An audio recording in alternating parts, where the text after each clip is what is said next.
জায়গায় যদি বিসমিল্লাহ পড়তে ভুলে যান, আপনার জীবনে বিপদ আসতে আর কিছু লাগবে না, বরকত কমতে আর কিছু লাগবে না। এই 3 জায়গায় যথেষ্ট।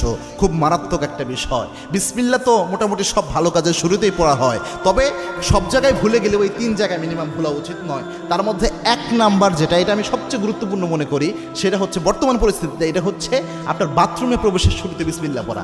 অনেকে বলতে পারেন, হুজুর বাথরুমে ঢুকবেন আবার বিসমিল্লাহ কিভাবে? বাথরুমের শুরুতে তো আমরা আল্লাহুম্মা ইন্নী আউযু বিকা মিনাল খুবসি ওয়াল খাবাইস পড়ি, এটা না আমরা পড়ি। হ্যাঁ, এটার ব্যাপারে আল্লাহর হাবিব সাল্লাল্লাহু আলাইহি ওয়াসাল্লাম জানিয়েছেন। আল্লাহর হাবিব সাল্লাল্লাহু আলাইহি ওয়াসাল্লাম জানিয়েছেন, কোনো ব্যক্তি যদি বাথরুমে প্রবেশের সময় পড়ে আল্লাহুম্মা ইন্নী আউযু বিকা মিনাল খুবসি ওয়াল খাবাইস, এর ফজিলত হলো ওই ব্যক্তি বাথরুমে প্রবেশ করলে বাথরুমের মধ্যে যে দুষ্ট জিনগুলো থাকবে ওই ব্যক্তিকে দেখতে পাবে, কিন্তু কোনো ক্ষতি করতে পারবে না।